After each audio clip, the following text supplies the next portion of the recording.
Good afternoon.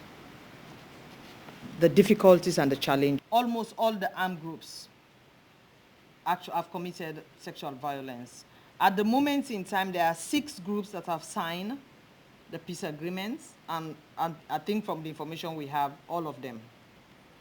So, but unfortunately, like I said, because the government doesn't have access to the rest of the country, it is difficult to have the concrete number of people. And I said again, because of the issue of the culture of silence.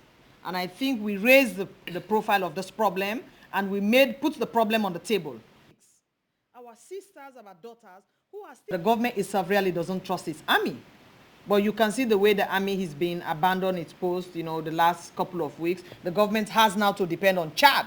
So they've invited, I think it's about a battalion, Sondarai? 2,000. 2,000. So it's about 2 battalions that have actually gone into Chad, which gives you an indication that the government doesn't trust its own army.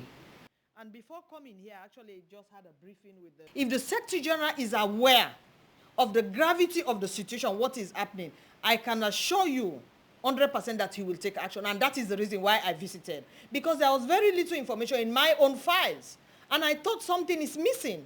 And it's important for me to be able to visit and do a fact-finding mission. So I went with a much bigger group. And I spent 8 days.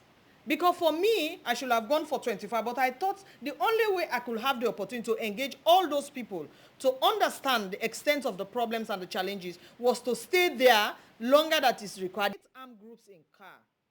8. At the end of the day, you have to have a security sector reform that will restructure the army and build a professional, well-equipped and disciplined army under civilian command. Yes, thank you very much.